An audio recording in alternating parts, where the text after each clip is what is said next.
क्या आपको पता है इंडियन एजुकेशन एक्ट के तहत अंग्रेज़ों ने हमारे गुरुकुल के ऊपर किस तरह से अत्याचार किया? अगर नहीं पता है तो मैं आज आप सभी को बताने जा रहा हूँ कि इंडियन एजुकेशन एक्ट के तहत ये कानून के तहत क्या अंग्रेज़ों ने क्या-क्या किया। तो चलिए शुरू करते हैं।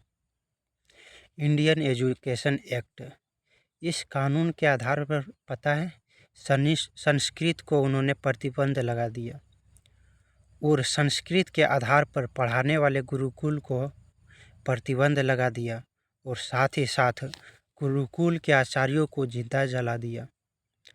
गुरुकुल के आचार्यों को जिंदा जला दिया और उनके घरों में उनके साथ साथ जला दिया। घर के साथ साथ उन्हें भी जला दिया गया और हाथ पैर उनके काटे। जितने लोग भी गुरुकुल चला रहे थे ना, उसके हाथ और पैर दोनों काटे थे, उंगलियां काटी थी। भयंकर अत्याचार किया था मेरे दोस्त। अंग्रेज़ों ने बहुत अत्याचार किया था। गुरुकुल बंद किए।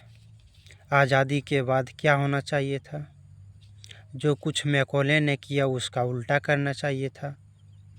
भारत सरकार को अंग्रेजी ख़त्म होनी चाहिए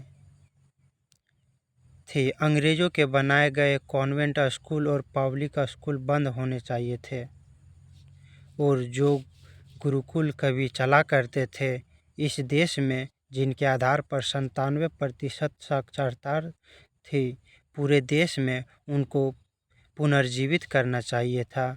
लेकिन भारत सरकार ऐसा कुछ नहीं किया।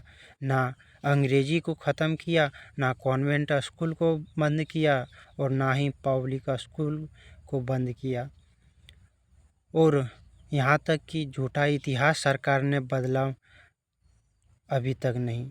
मुझे तो बहुत दुख होता है यह कहते हुए कि भारत के इतिहास की पुस्तकों में महाराजा रणजीत सिंह को डाकू कहा गया। भारत के इतिहास की पुस्तकों में अमर शहीद भगत सिंह को आतंकवादी कहा गया। भारत के इतिहास की पुस्तकों में अमर शहीद चंद्रशेखर आज़ाद को आतंकवादी कहा गया। भारत की पुस्तक में अमर शहीद राम प्रसाद बिस्मिल को आतंकवादी बताया गया। और तो और अमर शहीद अशफाकुल्ला बटकेश्वर दत्त को आतंकवादी कहा गया। आप समझ सकते हैं कितना अत्याचार किया अंग्रेज़ों के लिए यह सब क्रांतिकारी नहीं थे। अंग्रेज़ों के लिए ये तो आतंकवादी थे, लेकिन भारत के लोगों के लिए तो ये क्रांतिकारी थे ना। भारत के लोगों के लिए तो ये क्रांतिकारी थे ना। वीर पुरुष थे भारत के लोगों के लिए, साहसी पुरुष थे जिन्होंने हमारी आज़ादी का रास्ता हमको दिखाया। तो हमारे लिए तो वो वीर पुरुष है, हमारे लिए तो वो अनुकरणीय है ना। जितने भी क्रांतिकारी हैं, अंग्रेज़ों के लिए भले ही वो क्रांतिकारी ना हो, लेकिन हमारे लिए तो है, क्योंकि हमारे देश के लिए लड़े थे, हमारे समाज के लिए लड़े थे। लेकिन आज़ादी के बाद किताबों में अभी भी उनके लिए आतंकवादी शब्द आता है, अभी भी आता है। जितने भी हमारे क्रांतिकारी हैं, अभी भी हमारे इतिहास के पुस्तकों में आतंकवादी का शब्द लिखा रहता है। बहुत दुख होता है और उससे भी बड़ा दुख होता है कि भारत की सत्ता व्यवस्था में शीर्ष स्थानों पर बैठने वाले मुख्यमंत्री स्तर के नेता अमर शहीद चंद्रशेखर आज़ाद को अभी भी आतंकवादी कहते हैं और कहते ही नहीं है, मानते भी है। मुझे उससे भी बड़ा अफसोस है कि जो अमर शहीद चंद्रशेखर आज़ाद को आतंकवादी कहे वो किसी देश का, किसी प्रदेश का मुख्यमंत्री बनकर रहे। इससे बड़ी विडंबना और क्या हो सकता है मेरे दोस्त? और क्या हो सकता है? आप ही बताएं। और आगे बताते हैं कि इस देश में कुछ नहीं हो सकती। हमें तो यह होना चाहिए कि अमर शहीद चंद्रशेखर आज़ाद को आतंकवादी कहने वाले को हर तरह से नामो निशान मिटा देना चाहिए मेरे दोस्त। इस देश में प्रयास होना चाहिए, ऐसा अभियान चलना चाहिए। लेकिन होता क्या है, अमर शहीद चंद्रशेखर आज़ाद को आतंकवादी कहकर गाली देने वाले मुख्यमंत्री बन जाए, किसी राज्य का और मुख्यमंत्री बनकर लूट करे पूरे राज्य का संसाधनों के। शर्म की बात है, अफसोस की बात है मेरे दोस्त। इन सभी विषयों पर चर्चा होना चाहिए। लेकिन होता क्या है, इस देश में आज़ादी भौतिक रूप से हमको मिली है।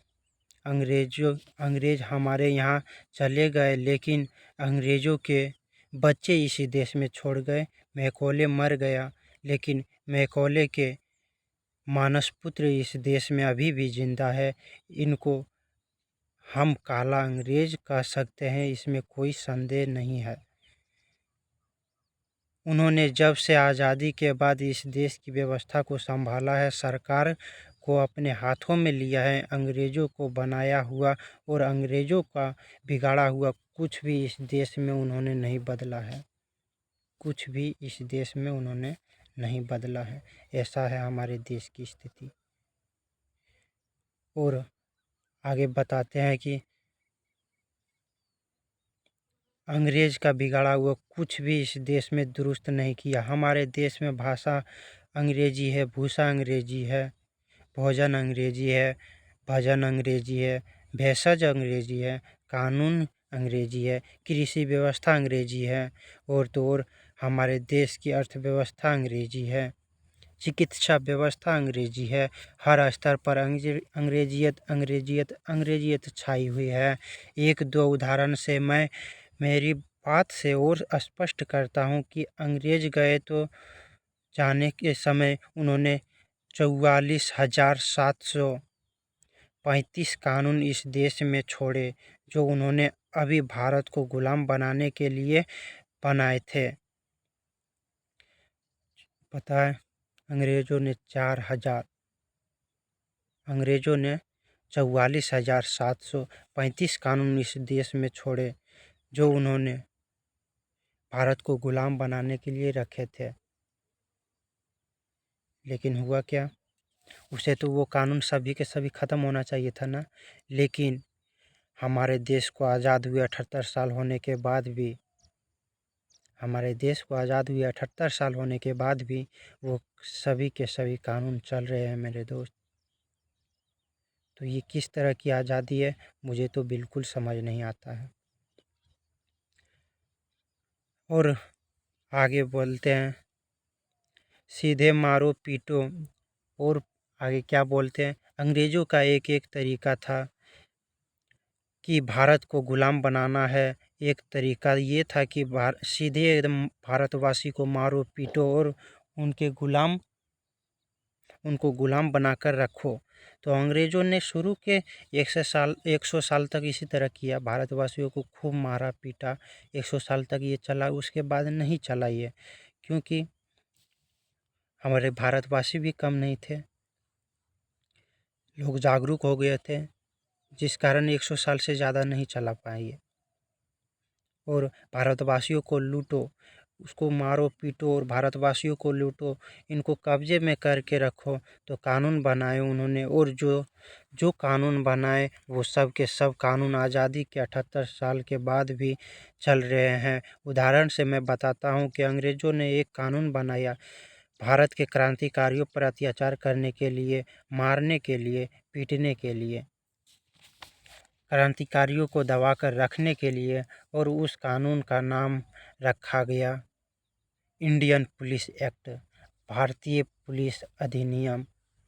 अब कानून में लिखा है इंडियन, लेकिन इसमें भारतीय कुछ नहीं है, वो सब के सब अंग्रेज का है, इंग्लिश है, सब का सब अंग्रेजियत है। अंग्रेज़ों ने दुनिया के जिन जिन देशों में को गुलाम बनाया, जैसे आयरलैंड को गुलाम बनाया, जैसे स्कॉटलैंड को गुलाम बनाया, जैसे न्यू साउथ वेल्स को गुलाम बनाया, अफ्रीका को गुलाम बनाया, इंडोनेशिया मलेशिया को गुलाम बनाया, चीन को बनाया, जापान को बनाया। दुनिया के 50 देशों को अंग्रेज़ों ने सीधे गुलाम बनाया। तो जिन जिन देशों को गुलाम बनाया अंग्रेज़ों ने ना, वहाँ के नागरिक पर अत्याचार करने के लिए उन्होंने पुलिस बनाई, और उस पुलिस के बनाए गए वही नियम कानून उस पे चलता था।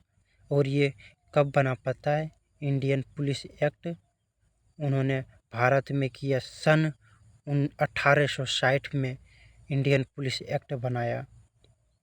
सन 1860 में इंडियन पुलिस एक्ट बनाया, और इसको नाम का एक कानून बना दिया। इस कानून को बनाने का जो इतिहास था वो 2-3 वाक्यों में मैं कहना चाहूँगा। 1857 में क्रांति हो गई पूरे भारत में। आप सभी जानते हैं, अंग्रेज़ों के खिलाफ इतनी बड़ी क्रांति कभी नहीं हुई थी इस देश में। भारत में 350 स्थानों पर अंग्रेजी सरकार की क्रांतिकारियों ने उखाड़ फेंका था। जितने भी अंग्रेज कब्जा किए थे 350 स्थानों में, वहाँ हमारे क्रांतिकारियों ने अंग्रेज़ों को उखाड़ फेंका था, और 350 जिले थे उसमें शामिल।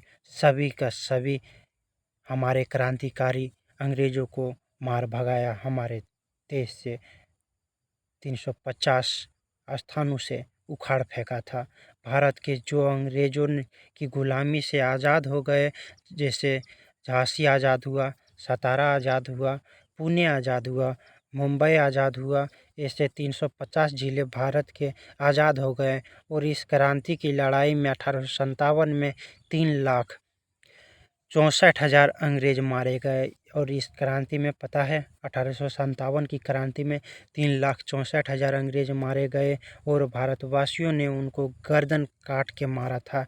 ऐसे नहीं मारा था, तलवारों से मारा था, हसिया से मारा था, गन्नासों से मारा था, गन्नासों से काटा था, कुल्हाड़ी से काटा था।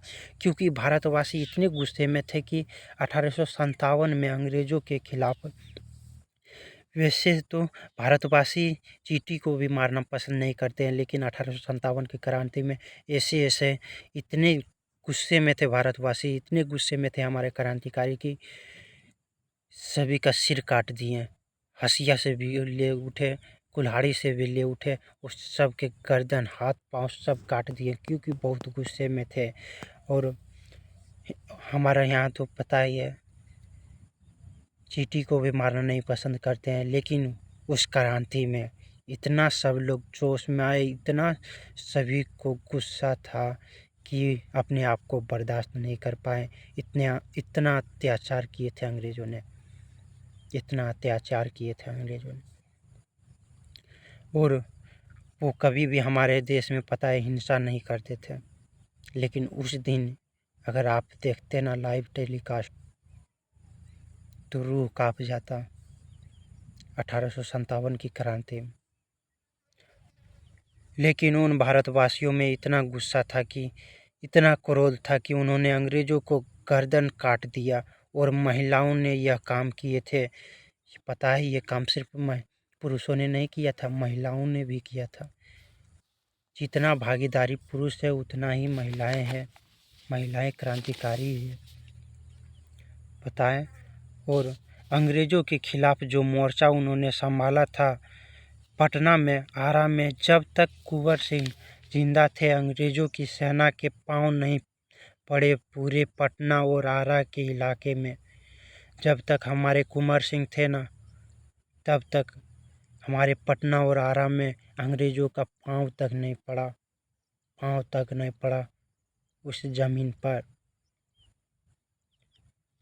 क्योंकि इतने ताकतवर थे कुंवर सिंह, उनके सेना इतने ताकतवर थे कि वो ना पटना आ पाए अंग्रेज, और ना ही आरा आ पाए। ये कोई इलाके में वो नहीं आ पाए थे, क्योंकि अपनी फौज की ताकत से वो लड़ते रहे। कुंवर सिंह अपने फौज की ताकत से लड़ते रहे। और 1857 के हमारे देश के अमर शहीदों में कुंवर सिंह की गिनती होती है। और उनकी फौज में, उनकी सेना में हैरान करने वाला बात ये था कि जितने पुरुष थे उतने महिलाएं भी थे उस सेना में। आप समझ सकते हैं हमारे देश के क्रांतिकारियों ने कितने बलिदान दिए, कितने। और आगे बताते हैं, महिला और पुरुषों की संख्या बराबर थी और महिलाएं भी उतनी दक्ष थी जितने, पता है, जितने पुरुष दक्ष थे ना उतने ही महिलाएं दक्ष थी। महिलाएं बंदूक चलाती थी, बंदूक चलाती थी। अंग्रेज़ों के ऊपर ऐसे बहादुर लोग हैं इस देश की 1857 की क्रांति में, इस देश में कि 1857 की क्रांति में 7,32,000 थे। इस देश में 7,32,000, एक दो नहीं थे। भारत में उत्तर में जाओ, दक्षिण में जाओ, पूरब में जाओ, पश्चिम में जाओ, हर जगह की ये लड़ाई चल रही थी। 1857 की क्रांति में ये लड़ाई हर जगह चल रही थी। दक्षिण में जाओ, पूरब में जाओ, उत्तर में जाओ, हर जगह ये लड़ाई चल रही थी।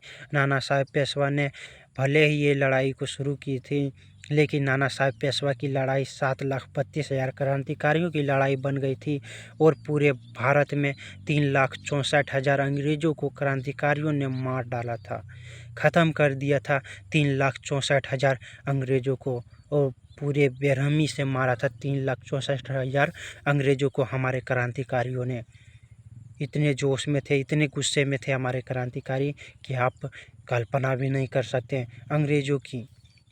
अंग्रेज़ों की संसद में इस बात पर चर्चा भी हुई, आगे भारत को फिर से गुलाम बनाना है तो क्या करना चाहिए। तो भारतवासियों में अंग्रेज़ों के खिलाफ बगावत पैदा ना हो, इसके लिए पुलिस व्यवस्था करनी चाहिए, पुलिस बनानी चाहिए, ताकि ये पुलिस अंग्रेज़ों की तरफ से भारतवासियों को दबा कर रखे और इसके ऊपर ज़रूरत से अत्याचार कर सके। 1860 के पहले देश में अंग्रेज़ों की पुलिस नहीं थी, उनकी सेना थी, पुलिस नहीं थी। 1860 में पुलिस आया, इंडियन पुलिस एक्ट। 1860 के बाद उन्होंने सेना के साथ पुलिस की भी स्थापना कर ली। अंग्रेज़ों ने, पता है, 1860 के बाद पुलिस को भी स्थापना कर ली और इसके लिए पुलिस एक्ट बना लिया और इसमें अंग्रेज़ों ने कानून बना दिया कि जो भी पुलिस अधिकारी होगा वो भारतवासियों पर जितना चाहेगा अत्याचार कर सकेगा, लाठियों से मारेगा, लाठियों से पीटेगा, और अगर कोई भारतवासी उसमें मर भी जाए, कपार भी फूट जाए, कुछ भी हो जाए, अंग्रेज़ अधिकारी को कोई दोष नहीं लगेगा, उसको कोई दंड नहीं दिया जाएगा। ऐसी व्यवस्था की थी इसको अंग्रेजी भाषा में। अंग्रेज अधिकारी किसी भी भारतवासी को मारे पीटे और उसका सिर भी फोड़ दे और उसमें हत्या भी कर दे उसकी, तो अंग्रेज़ों के अधिकारियों पर कोई कार्रवाई नहीं होगा। ये अभी तक यही सिस्टम अभी तक भी चल रहा है मेरे दोस्त, अभी तक चल रहा है मेरे दोस्त। अभी तक भारतवासियों को कोई भी मारपीट अगर हो रही है, उसमें अगर अधिकारी लाठियों से पीट दे अधिकारी, और अभी भी पीटते हैं, क्या कोई पुलिस या अधिकारी पर कार्रवाई होता है? नहीं ना। तो ये कैसे कहा जा सकता है कि अंग्रेज़ों की व्यवस्था नहीं है, हमारे देश में अंग्रेज़ों की व्यवस्था नहीं चल रही है। हमारे देश में अंग्रेज़ों की व्यवस्था पहले भी थी, आज भी है। अगर आप लोग जागरूक नहीं होंगे, आप लोग नहीं समझने का प्रयास कीजिएगा तो ये व्यवस्था चलता ही रहेगा, ये सिलसिला आगे भी चलता रहेगा। जिस तरह हमारे देश में 78 साल चल चुके हैं, हमारे देश को आज़ाद हुए 78 साल हो गए, लेकिन अंग्रेज़ों की एक भी व्यवस्था नहीं बदला। कैसा दुर्भाग्य की बात है। छी, 1857 में लागू हुआ ये कानून, इस कानून के ताकत से भारत तो पूरी तरह से बर्बाद कर दिया भारत को। भारत के क्रांतिकारियों पर ये सबसे ज़्यादा असर पड़ा। पता है, एक मैं क्रांतिकारी का नाम लेना चाहता हूँ। एक महान क्रांतिकारी थे जिसका नाम था लाला लाजपत राय। उत्तर भारत के सबसे बड़ा क्रांतिकारियों में उनकी गिनती हुआ करता था। उस समय लाहौर और भारत का अंग था, पाकिस्तान का बंटवारा नहीं हुआ था। लाला लाजपत को पुलिस अधिकारी ने, जिसका नाम था सांडन, उसने माथे पर मारा था। एक मारा, एक लाठी, 2 लाठी, 3 लाठी नहीं मारा, बल्कि 14 लाठी मारे थे लाला लाजपत जी के माथे पर और उसकी हत्या कर दी थी सांडर ने। और इसके बारे में और विस्तार से कल चर्चा करेंगे मेरे दोस्त अगले वीडियो में। क्यों, किस तरह और क्या कारण था, इसके बारे में सब कुछ डिटेल में बताएंगे कि लाला लाजपत